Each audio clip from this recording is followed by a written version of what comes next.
Antes de empezar la presentación, me ha gustado lo que has dicho, Cora, de que será un seminario igual para interactuar y para hablar y muy ameno, porque yo me he permitido quizás, voy a poner sobre la mesa una idea que no está como muy trabajada aún, es como algo muy incipiente, pero como hace un año leí la tesis que es sobre la idea de la corporalidad digital en relación también a lo somático, y llevo un año en el que han habido, por suerte, varias oportunidades de compartir esa tesis. También como que me han entrado ganas de empezar a abrir nuevas posibilidades de la idea del cuerpo de datos y la corporalidad digital. Y entonces, como que he aprovechado la excusa del seminario también para presentar una idea que me gustaría ponerla sobre la mesa para saber si también despierta interés, hay debate, y en ese sentido estaré encantada si tienen comentarios hacer. Entonces, supongo eso, que yo no llegaré, o sea, de una hora de exposición para que tengamos un buen rato para discutir y charlarlo. Vale, dicho esto, voy a compartir pantalla, así comienzo con la presentación.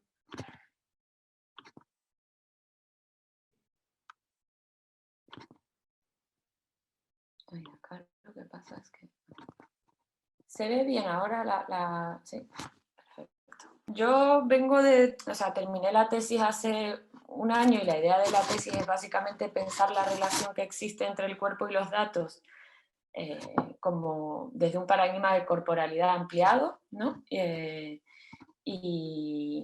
en el momento en la tesis yo me centré bastante en la dimensión somática, psíquica, en las angustias digitales asociadas a nuestro intercambio con los datos, a la velocidad de la información, a la estructura de los automatismos afectivos que pueden generar ciertos intercambios a través de las plataformas.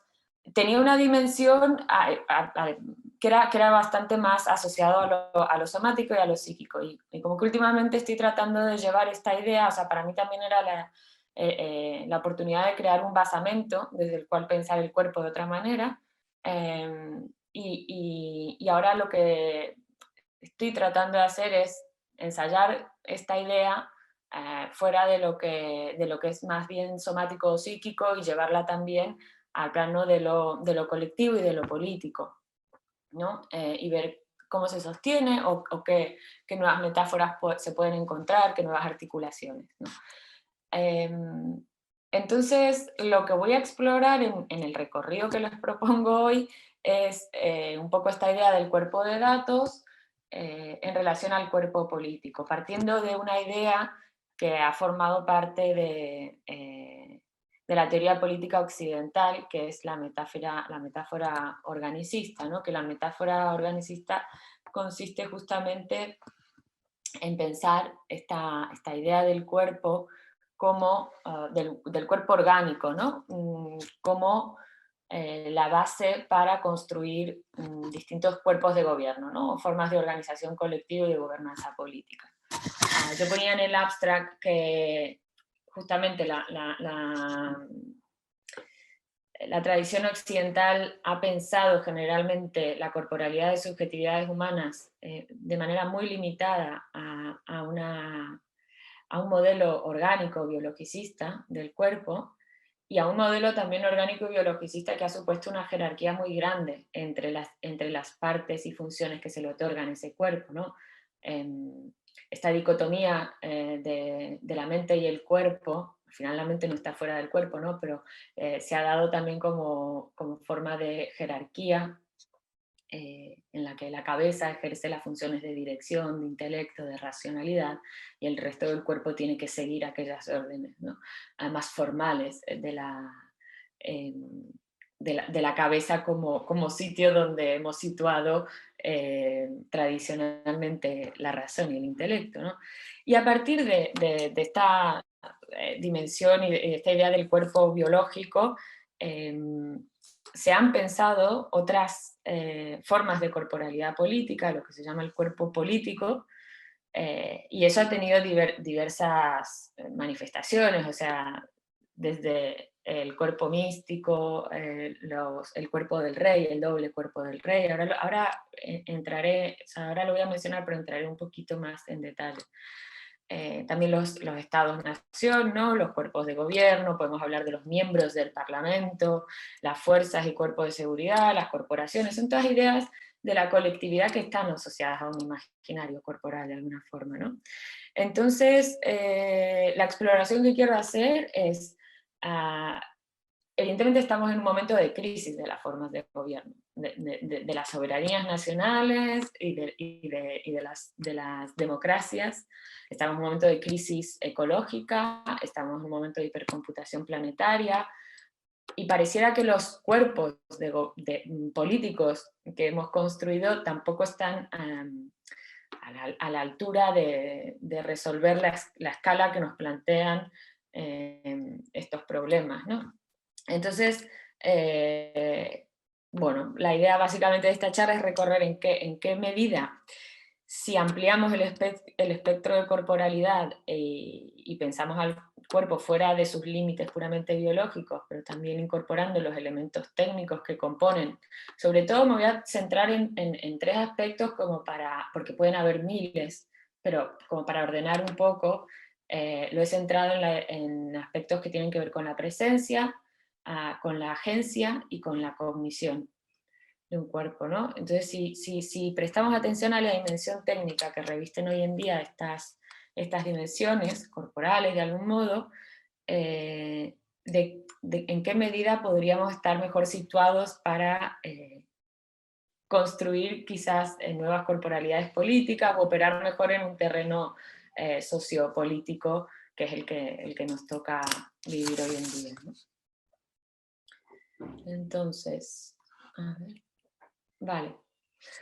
Bueno, entonces, como para comenzar, voy a hacer este recorrido en el cual recorro un poco de la tradición de esta metáfora organicista y el cuerpo político, que tiene que ver justamente con esta continuidad entre el cuerpo y los modos en los que hemos entendido las formas de organización colectiva, y que realmente queda de manifiesto, creo, con los ejemplos, que hay algo determinante en el tipo en cómo conseguimos la corporalidad, digamos, determina qué jerarquías sociales podemos pensar, qué es lo que entendemos que es lo que cohesiona a las colectividades, o cómo dividimos las responsabilidades colectivamente, o cómo gestionamos las fuerzas de integración, ¿no? de esos cuerpos políticos. Y una de las primeras versiones de esta metáfora lo podemos encontrar en los primeros textos Vedas, en el Rig Veda, que es del 1500-1200 a.C., donde se narra cómo nacen los distintos tipos de seres humanos a partir del cuerpo de Purusha. Purusha es básicamente el dios que a partir del cuerpo de Purusha comienzan a salir y a brotar de él desde distintas partes de su cuerpo las distintas tipologías de seres humanos que en la tradición Veda van a dar también lugar a la clasificación y a las jerarquías de las castas Vedas, ¿no?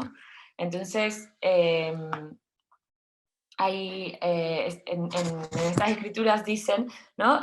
Lo cito: y brotaron de su boca los Brahma, que es la clase de la casta más altas, seres especialmente dotados con las cualidades de los dioses, otros de su pecho, impregnados de cualidad de la vileza, otros de sus muslos, en los cuales prevalecía la vileza y la oscuridad.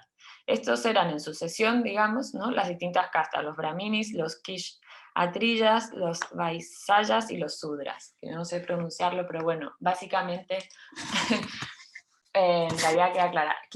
Hubiera puesto un poco más de las ilustraciones de Purusha, porque son una maravilla en realidad. Y ahí se ve cómo, ¿no? En las ilustraciones, bueno, aquí no puedo hacer zoom, pero cada uno de estos hombres con su jerarquía y con el espacio que ocupa en la sociedad, según si sale de la boca, si sale del pecho, si sale de las piernas, ¿no? Luego hay una fábula que ha sido repetida hasta la saciedad en mucha de la literatura política occidental, que es la fábula de Esopo del vientre y los miembros. Esta fábula es eso del 1300 antes de Cristo y básicamente narra una especie de huelga que hacen los distintos miembros del cuerpo frente al vientre. Porque de repente los miembros del cuerpo sienten que ellos están haciendo todo el trabajo y que el vientre lo único que hace es comer todo, y toda la riqueza que los miembros están trabajando, ¿no? Entonces los miembros deciden ponerse en huelga y las manos dejan de traer la comida a la boca deja de masticar, los ojos dejan de buscar comida, básicamente todos entran en huelga y de repente una de las cosas que le sucede es que los miembros se empiezan a dar cuenta de que ellos mismos, al no darle alimento al vientre, están inactivos, ¿no? Y entonces comienzan a debilitarse mucho y apenas pueden moverse, ¿no? La boca se reseca, las piernas son incapaces de soportar el peso y las manos apenas se pueden mover. Entonces, bueno, descubren, ¿no? Los miembros, la fábula termina con que los miembros descubren que al final el vientre en su quietud también está haciendo su trabajo y que todos deben cooperar, ¿no? Para que ese cuerpo no se vaya a pique y que no se desmorone, ¿no? Hay algo ahí de esta idea de cooperación y de integración, ¿no? De las funciones corporales o colectivas. Luego hay otro ejemplo que ya pasando al 700 antes de Cristo, los he puesto así como cronológicamente porque hay un montón en realidad, y puede que haya más, pero por lo menos para que se vea la continuidad que han tenido estas metáforas.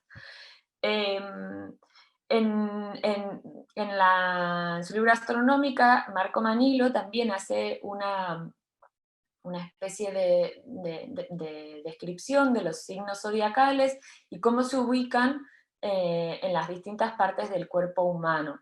Y cómo rigen esas partes del cuerpo humano, ¿no? Hay una idea de que los 12 signos zodiacales tienen una influencia directa en la salud del cuerpo físico, es decir, que los astros y el orden cósmico tiene también una correspondencia con el microcosmos que constituye ese cuerpo, ¿no?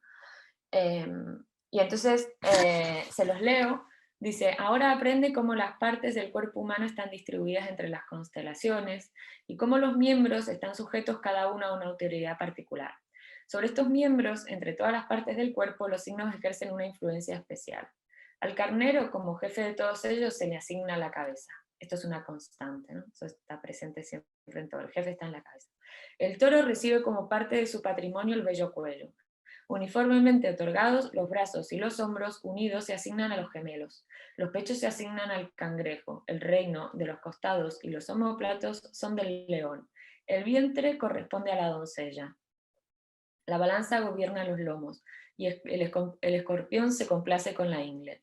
Los muslos se afanan en el centauro, Capricornio es el tirano de las rodillas, mientras que el barquero tiene el señorío de los muslos y sobre los pies los peces reclaman jurisdicción. Pues aquí también, ¿no? Vemos como esta distribución de las distintas fuerzas cósmicas y de orden cósmico, de gobierno cósmico que se aplica, ¿no? al cuerpo. Si seguimos adelante en el tiempo, ya 370 a.C., con la República de Platón, que es ese texto tan famoso y fundacional para la filosofía occidental, bueno, también aquí Platón va a describir el Estado como un hombre grande, ¿no? Como desde un claro antropomorfismo estatal. El Estado y la República funcionan tanto como un hombre, pero en dimensiones más grandes.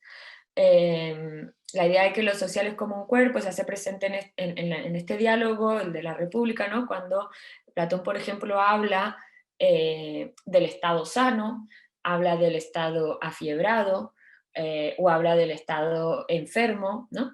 Y también, al igual que el cuerpo humano, dice, ¿no? Como el cuerpo tiene su cabeza, su pecho y su vientre, el estado también tiene sus gobernantes, sus soldados y sus productores. Luego ya, entrando en la Edad Media, la metáfora es apropiada por los eclesiásticos, ¿no? Y es usada para justificar el orden divino, ¿no?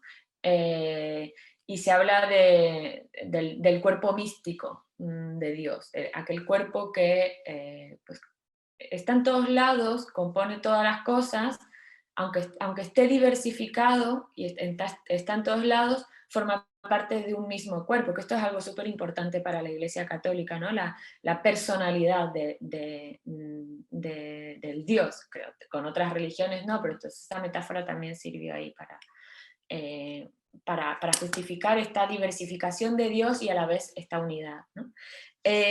Y hay una famosa epístola que también forma parte de esta historia de la metáfora organicista, que es la de San Pablo a los Corintios, en la que afirma, así como un cuerpo tiene es uno y tiene muchos miembros, todos los miembros del cuerpo, aunque sean muchos, son un solo cuerpo, y así también es Cristo.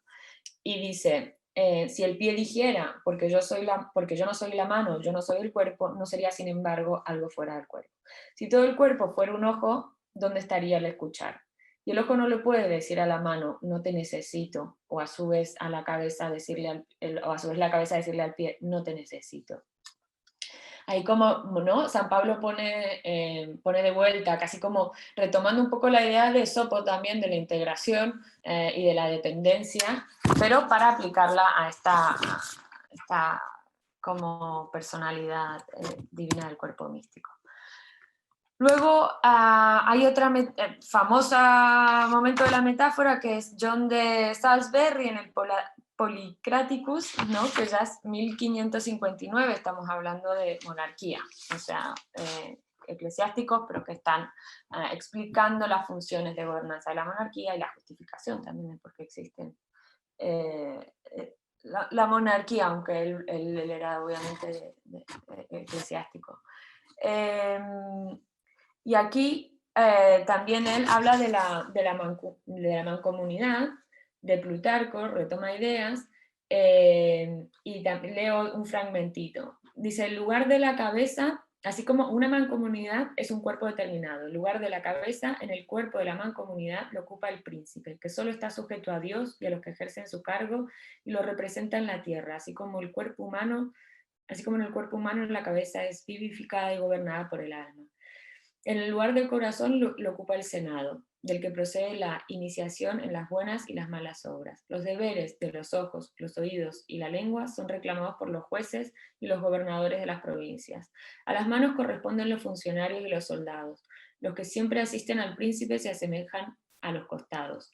Los funcionarios y guardianes de las finanzas pueden compararse con el estómago y los intestinos, que si se congestionan por avidez excesiva y retienen con demasiada tenacidad sus acumulaciones, generan innumerables e incurables enfermedades, de modo que por su dolencia todo el cuerpo está amenazado de destrucción.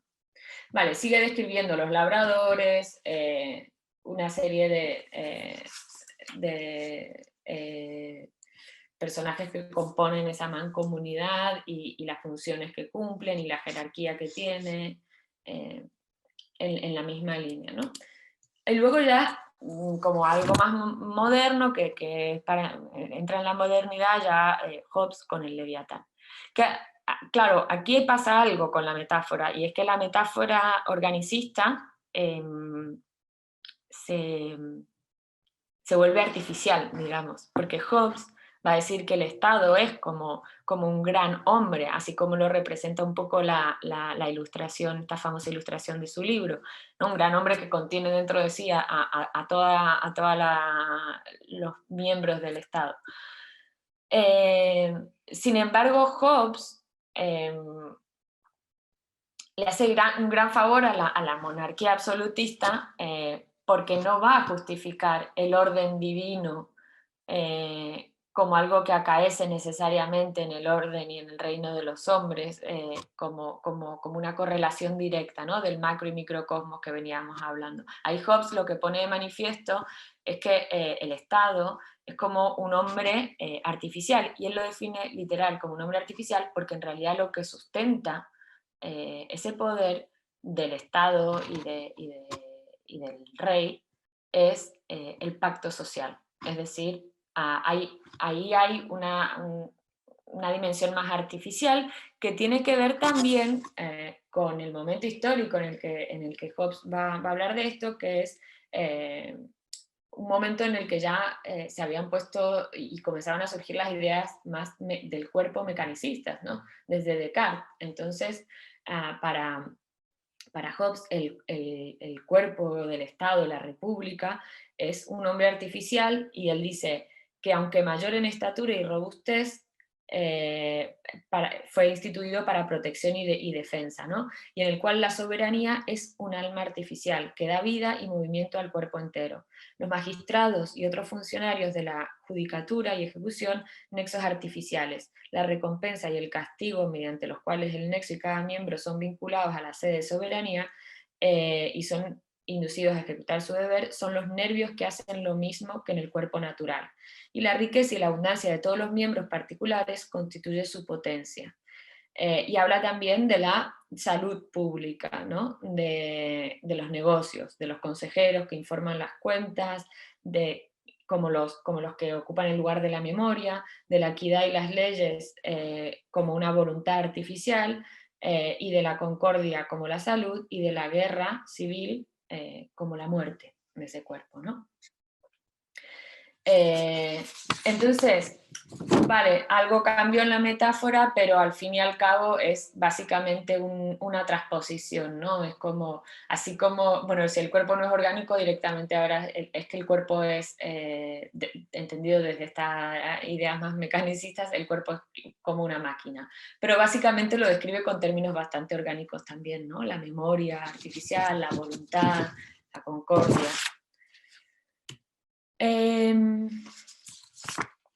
Y entonces ahora, como para ese recorrido podría seguir, hay como también he estado revisando lecturas y gente que habla mucho de la vigencia actual que tiene la metáfora, porque es verdad que o sea que comenzó a perder relevancia política, digamos, pero bueno, también hay posiciones encontradas porque hay muchos textos contemporáneos que hablan desde la metáfora, y siguen hablando desde la metáfora organicista. En cualquier caso, sirve para entender cómo nos hemos organizado colectivamente, cómo ha surgido la idea de Estado, de gobierno, y cómo hemos entendido las funciones y hemos delegado la agencia de los cuerpos a entidades que poseen otra escala, ¿no? Y entonces justamente, ¿qué dimensiones supone esta metáfora? Pues básicamente la metáfora habla de la escala, ¿no? Hay algo ahí que decíamos que tiene que ver con una relación de escalas en la cual el macro y microcosmos pareciera que se corresponden o que entran en una relación que puede ser metafóricamente funcional, ¿no? La escala también sirve para que justamente escalas de esa realidad que no son fácilmente percibibles puedan ser apresadas, ¿no? La metáfora sirve para generar la presencia de un cuerpo político, para darle forma, para hacerlo algo tangible, también para movilizar la acción, y también para generar un adherimiento a la realidad política colectiva. También es una forma de que los cuerpos individuales se sitúen dentro de un mapa más grande y entiendan cuál es su lugar, ¿no? Y cuál es su sitio ahí. Vale, por otro lado también, pues, la metáfora habla de la organización. Se trata todo el rato de maneras en las cuales gestionar la estructura que tiene que asumir la sociedad, al modo de monarquía, de Estados-nación, esto que decíamos, cuerpos de gobierno, parlamento, y las funciones que tiene cada uno, ¿no? Y por último también se relaciona con una dimensión de equilibrio, que básicamente supone que hay una manera coherente e inteligente de balancear esas fuerzas y potenciales que componen un cuerpo, ¿no? Para que puedan ser aplicadas de manera efectiva a diferentes funciones. la de liderar, ¿no? O diferentes funciones que pueden ser diferentes problemáticas. El problema de liderar, entonces se le otorga a la cabeza, el de defender, pues al sistema inmunitario o a las fuerzas de seguridad, el de distribuir los nutrientes, pues a la sangre o a los ministros. Y también aquí está la idea de que si el equilibrio, que es una metáfora sumamente utilizada también, si el equilibrio se rompe, lo que sucede es descrito como enfermedad, ¿no? Se puede ir por varios sitios con la idea de enfermedad, ¿no? Hay un momento en el que habla una autora, que ahora no me voy a acordar el nombre, pero ella dice, hay un momento en el que cambia, porque la enfermedad todo el rato era vista, cuando en las sociedades premodernas, cuando de alguna manera el orden era algo estático y algo dado que se correspondía siempre, los desequilibrios y las enfermedades políticas tenían como objetivo pues sanar y restituir ese equilibrio, ¿no? Pero claro, en las sociedades modernas, cuando empiezan a aparecer enfermedades aparentemente que no tienen cura, como el cáncer, sucede algo, es que es interesante ver cómo se pasa de la dimensión política a la biológica, porque claro, entonces sucede que la función ya no es restablecer, sino amputar miembros ¿no? del Estado, como los nazis, ¿no? Un poco la idea era pues evitar esas enfermedades del corpus político que ellos querían defender, y no había que restablecer ningún equilibrio, la única manera era amputar, ¿no? Las máquinas de muerte que generaron para amputar partes de esa sociedad. Vale, y aquí es donde entro quizás a comentarles en toda confianza e intimidad relaciones que voy tejiendo y que me gustaría conversar con ustedes. Y por un lado es esta idea de que la dimensión de escala, en qué medida se relaciona también, o sea, de escalas de realidad se relacionan también con la idea de presencia, para llevarlo un poco más a la idea de qué dimensiones del cuerpo estamos hablando. De presencia porque de algún modo la escala delimita en dónde se hace presente un cuerpo, a dónde empieza y a dónde termina, ¿no? Y dónde termina y dónde empieza otro cuerpo. Y ahí se abren las escalas, ¿no? Como la individual, o la colectiva, o la cósmica, o la mística, diversas, ¿no? Pero hay algo de las escalas, de esta metáfora, que se relaciona con la presencia y que tiene una clara ligazón también con esta idea de territorio. El cuerpo y el territorio es definido como un cuerpo, como integración política de esos cuerpos. Y también, ¿no? En qué medida esos cuerpos y a qué escala se acoplan a ese territorio. Luego también, bueno, esto que comentábamos del individuo y lo colectivo, ¿no? La idea de que existe una correspondencia entre el macro y el microcosmos, y que hay leyes que operan tanto en los cielos como en los planetas, como en lo colectivo, y en el cuerpo individual o biológico, que es lo que en la sociedad moderna igual luego un poco se rompe, ¿no? Como que esta idea de orden inmutable se rompe. Y luego hay la otra dimensión que veíamos de la metáfora, que tiene que ver con cómo se organiza y cómo se estructura esa sociedad en relación al cuerpo, pues también en gran medida esta organización tiene que ver con cómo distribuimos la agencia. Y eso es algo que a mí me interesa particularmente. O sea, ¿a quién le damos el poder de liderar? ¿A quién le damos, ¿no? El presidente o la presidente, o los miembros a quién le damos el poder de legislar, los miembros del parlamento? ¿A quién le damos el poder de matar? Pues a las fuerzas militares o a la policía, ¿no? Ahí se distribuye de qué poder, la agencia en términos de qué es lo que puede hacer ese cuerpo, ¿no? Legítimamente. Y luego, por otro lado, me parece que también esta idea de equilibrio puede relacionarse o entrar en diálogo con la idea de cognición, porque básicamente la cognición es podríamos decir en términos como muy simples, pero que la actividad cognitiva supone pues, poder encontrar soluciones satisfactorias a los problemas, ¿no? Y la forma equilibrada es lo que decíamos, una forma de encontrar de forma satisfactoria cómo se ordenan esas fuerzas y esos potenciales que tiene un cuerpo para poder seguir sosteniendo la continuidad de ese propio sistema, ¿no? Y no caer en esa enfermedad, en esos excesos que suponen enfermedad o tal. Y en este sentido, pues hay una dimensión que se relaciona, ¿no?, con la cognición. Vale, ahora para pasar un poco bueno, a qué problemática supone la metáfora.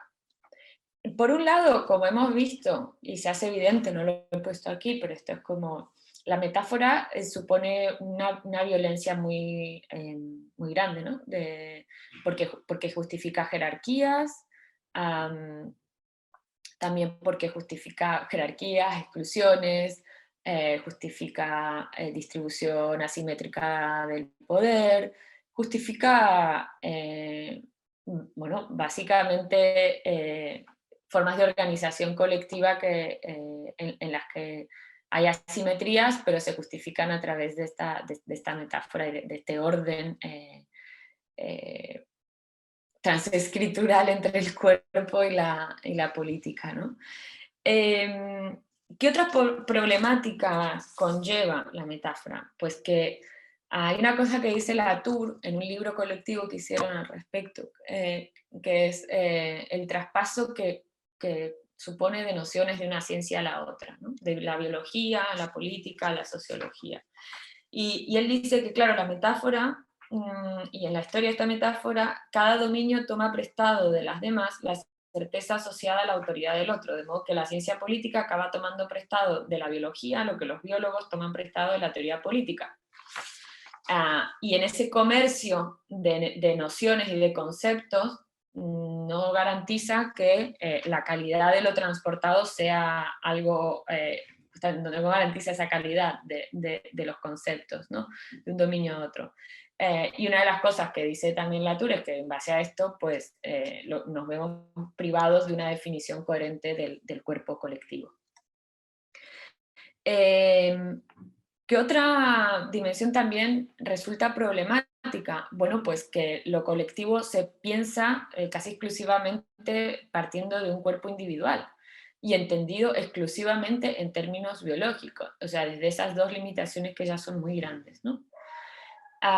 Y luego, por último, pues la problemática de la metáfora es lo que comentábamos un poco al principio. Vivimos en un momento en el que los cuerpos de gobierno pues parecen impotentes frente a los problemas sobre los cuales deberían gobernar, como pues la crisis climática, las grandes desigualdades y asimetrías económicas. O sea, como que la globalización, que ha sido parte también del avance de las tecnologías de comunicación, ha hecho que el concepto de soberanía pues, esté bastante obsoleto, ¿no?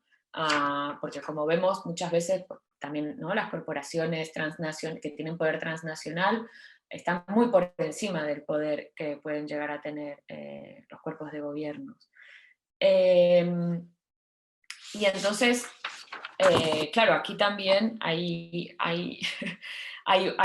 un problema, y esto como suele resolverse es que generalmente la política se está volviendo a replegar en los límites de las fronteras nacionales, casi como un mecanismo, ¿no?, de defensa frente a esa despotencia política, pues se vuelven a retóricas reaccionarias que quieren limitar y fortalecer las fronteras nacionales, la soberanía nacional identitaria, ¿no?, la política identitaria.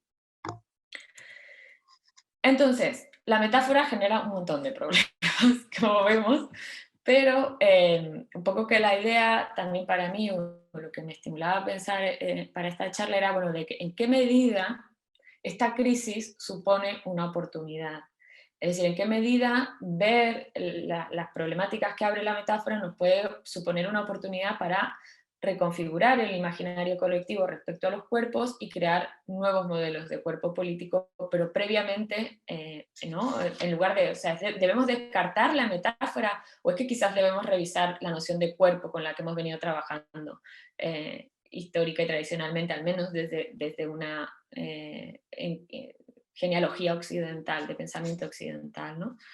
Y por eso, bueno, a mí sí que me interesa, por pensarlo como ejercicio especulativo al menos, que no sé si puede llevar a buen puerto, pero sí que me interesa como ejercicio especulativo, en qué medida, pensar en qué medida si ampliamos el espectro de corporalidad y dejamos de ver el cuerpo únicamente como algo delimitado por los límites biológicos, o empezamos a entender que los límites biológicos no son tales ni están tan definidos, sino que hay una dimensión técnica que opera también en la presencia, en la agencia y en la cognición, quizás ampliando ese espectro de corporalidad, yo ahí lo llamo, a ver si está aquí, sí, como esta idea, esta parte de la tesis era un poco esta idea, ¿no?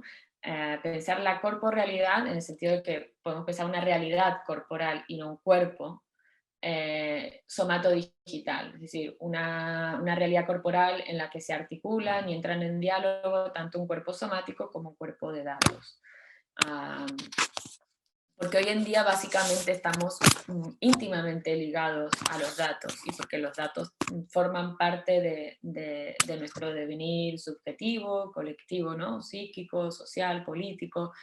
Y entonces para eso pues paso revista así de estas tres nociones de presencia, agencia, cognición y luego si les parece pues discutimos qué implicaciones podría tener eso, ¿no? Por un lado, respecto a la presencia, hay algo que resulta muy evidente y es que hoy en día la presencia de un cuerpo, que está normalmente un cuerpo somático, ¿no? Ligado a un aquí y ahora, eso define un territorio muy concreto, muy definido, así como los estados-nación y esos cuerpos políticos tienen un territorio y una frontera muy definida, pues a través de nuestra presencia datificada y en línea, priman otros paradigmas de presencia también, que son el de la ubicuidad, la capacidad de estar aquí y en otros lados a la vez, ¿no? Estando activos. Luego también aquí se presentan, creo que, problemas ya más a nivel como político o colectivo, que ah, es la globalización y la crisis climática está dando lugar a unos movimientos migratorios no muy importantes y estas fronteras nacionales de las que hablábamos reforzadas cada vez más, pero a la vez los flujos de capital y los flujos de datos y los cuerpos de datos de esas personas pueden, o sea, pueden viajar y pueden entrar en cualquier territorio, ¿no? No tienen ningún tipo de restricción fronteriza si se trata de cuerpos datificados, ¿no? Cuando el cuerpo quiere entrar a un territorio concreto, pues ahí hay un problema.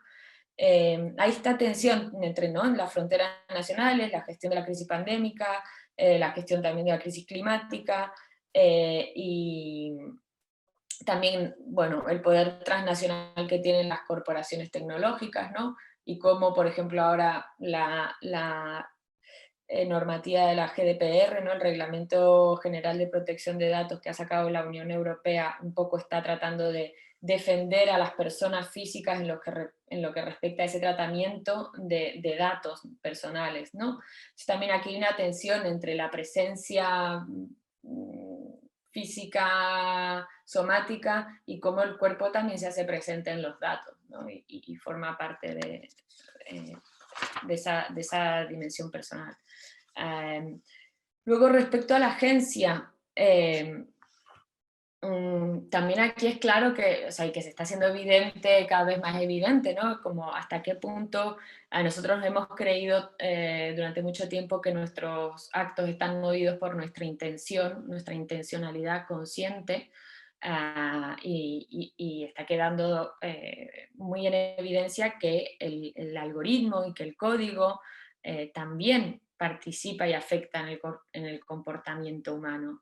sea de forma consciente o no consciente, ¿no? Pero los algoritmos median entre esa dimensión somática y digital y operan en datasets, organizando los datos, pero también movilizan a la vez cuerpos y realidades materiales del mundo, ¿no?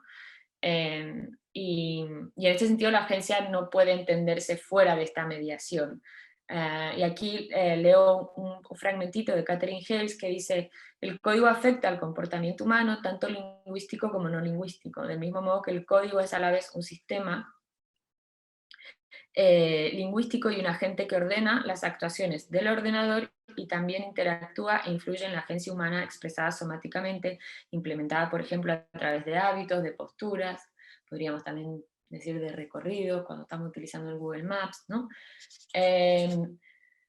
Es decir, que la agencia claramente hoy en día reviste una dimensión técnica, que no puramente biológica, somática, ni consciente, ¿no? Y también respecto a la dimensión de la cognición, retoma algunas ideas de Catherine Hales, una pensadora que a mí me interesa mucho, que en relación a todo el boom que está teniendo ahora la inteligencia artificial, ella habla de cognición justamente para no hablar de inteligencia, porque supone un problema quizás, pero habla también de este entrelazamiento de las formas cognitivas humanas con los dispositivos técnicos. Y básicamente habla de la idea de cognición porque intenta retroceder un poco más atrás en la idea de inteligencia, por eso se va a cognición, ¿no? Y demostrar que hemos tenido como una obsesión en entender las formas de cognición desde la conciencia, ¿no? Cuando en realidad existen un montón de dimensiones cognitivas que no son conscientes dentro del cuerpo humano. Por ejemplo, ella habla de las dimensiones de pues cómo operan las células, o cómo opera nuestro hígado, o cómo opera nuestro sistema digestivo de repente. Hay una cognición y un saber hacer propio del cuerpo, el cual nosotros no somos conscientes. Eso no significa que el cuerpo no aprenda cómo hacer y gestionar esa dimensión, que justamente es la que hace capaz que funcione o que opere la conciencia, pero no es consciente. Y así como existe esa cognición no consciente dentro de procesos corporales, pues también existe esa dimensión de cognición no consciente que se la atribuye también a ciertos procesos pues, de los animales, de las plantas y también de los objetos técnicos. Es decir, los objetos técnicos no son inteligentes, pero los objetos técnicos sí pueden tener en cierta medida una cognición.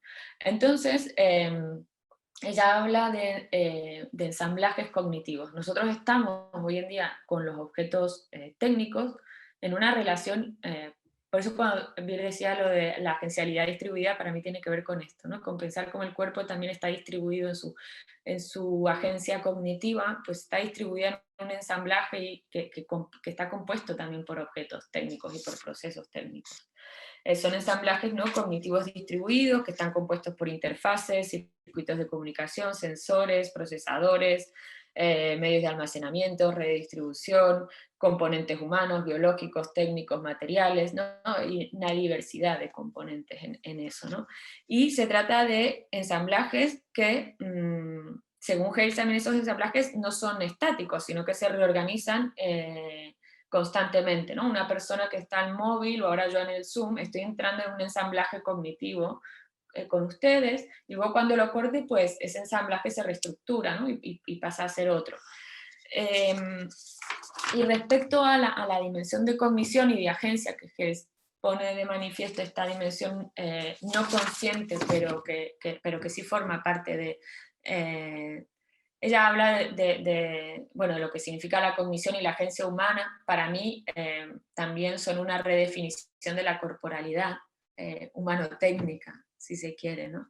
Y ella habla también de un ejemplo que resulta, yo creo, muy ilustrativo, que es el de los drones, porque los drones a la vez de que son máquinas que pueden aprender, ciertos drones de guerra, son máquinas que como que conjugan esta dimensión de agencia y de cognición. porque los drones pueden interpretar donde hay una persona, donde no, tiene una dimensión cognitiva que aprende a interpretar eso, y también tiene una dimensión de agencia en grado sumo, porque un dron puede elegir sobre la vida o la muerte de una persona. Entonces, se juntan dos cosas como muy interesantes en los drones militares. Y en relación a esta autonomía, Hayes señala la problemática que están teniendo los tratados internacionales cuando intentan delimitar y delinear las leyes de la guerra, que bueno, eso podría ser tema aparte, o sea, que existan leyes de la guerra, pero bueno, pero asumiendo que, o sea, los tratados internacionales de algún modo asumen que el poder y la agencia de decisión están enteramente en manos de los humanos. Y sin considerar hasta qué punto, en el caso de los drones, hay decisiones que se hallan puramente en la gestión interpretativa del objeto técnico, ¿no? De las mediaciones técnicas. Entonces, bueno, ¿no? Estos cambios que se producen, en la agencia, en la comisión, en la presencia de los dispositivos técnicos, de alguna manera creo que alteran la corporalidad, cuando la podemos percibir como interpretada por los objetos técnicos, y quizás nos sea más útil comenzar a comprender al cuerpo desde esta dimensión más amplia, ¿no? que ligue lo somático y lo digital, y desde ahí quizás también comenzar a reimaginar posibles metáforas de cuerpos digitales, ¿no? Yo tenía preparado aquí como una serie de batería de preguntas, no sé cuánto me queda. Vale, estamos bien. Que básicamente una serie de preguntas, ¿no? que se abren si cambiamos este concepto de cuerpo y lo ampliamos este espectro de corporalidad, así como la teoría de género ha estado también abogando por ampliar el espectro de género, en qué medida podemos ampliar el espectro de corporalidad, qué posibilidades abre. Y bueno, básicamente es pensar esto, ¿no? ¿Qué otros cuerpos podríamos crear dentro de nuestros cuerpos? Podríamos extender los terrenos somáticos hacia otros, podríamos incorporar lo digital, las formas de vida humana, o también el cuerpo planetario dentro de nuestros cuerpos. No se trataría de dejar de ver lo digital como una herramienta externa y comenzar a concebirlo como un segundo cuerpo, que incide y que estructura internamente nuestra vida psíquica y política. Quizás a partir de aquí podríamos inventar nuevas individuaciones colectivas que refunden las alianzas transnacionales, sin reproducir desigualdades de consejos de seguridad y derecho a veto, como en el caso de la ONU, ¿no? O podríamos hacer que estos cuerpos internacionales se refunden en un paradigma más holístico, y aunque no logre ser perfecto, ponga un esfuerzo en politizar de manera más horizontal nuestra relación con otras formas y escalas de vida. Podemos crear cuerpos no corporativos, pero que sean colectivos, individuaciones no privatizadas que tengan igual o mayor poder que estas. Podemos inventar a partir de estos cuerpos formas de gobierno, leyes, derechos, dinámicas relacionales, que no se restrinjan a las limitaciones estructurales que supone el concepto de cuerpo orgánico, ¿no? Un poco las preguntas, y aquí había apuntado una serie de cuestiones que pueden llegar a ser interesantes del cuerpo de datos, que si quieren luego lo comentamos más, pero básicamente una serie de apuntes, ¿no? El cuerpo de datos, pensar que tenemos un cuerpo también en formato de datos implica entender el interior y el exterior como algo co-constitutivo, en el cual ninguno es excluyente ni jerárquico por encima del otro, sino que es una dinámica de codependencia, co-constitución. También en qué medida pues, la idea de cuerpo de datos es a la vez personal, pero a la vez pues, es preindividual, porque los datos son fragmentos de nosotros, no son nosotras enteras las que somos datificadas, sino fragmentos de nuestro comportamiento, de nuestra atención, y en qué medida este magma preindividual puede funcionar como un magma que utilicemos para pensar otras formas de propiedad común y colectiva, ¿no? también entender el cuerpo de datos en relación a la inteligencia artificial, que es algo que estoy tratando también de pensar con Tony Navarro, con alguien con el que suelo trabajar, y estamos pensando juntas algunas cuestiones de inteligencia artificial, justamente para entender que las inteligencias artificiales no son simplemente desarrollos y proezas técnicas, sino que forman parte del potencial cognitivo que está en nuestros datos, porque básicamente para lograr cognición necesitan un entrenamiento muy vasto con datos que producimos todas constantemente. Y bueno, y básicamente la idea también, ¿no?, de producir otras escalas de cuerpos políticos que no se reduzcan ni al territorio nacional ni a intereses corporativos. Es un desafío muy grande, ya lo sé, y por eso digo que lo dejo aquí para iniciar el diálogo, porque quedan como todas estas cuestiones abiertas. Y muchas gracias por la atención. Ahora si quieren comentamos.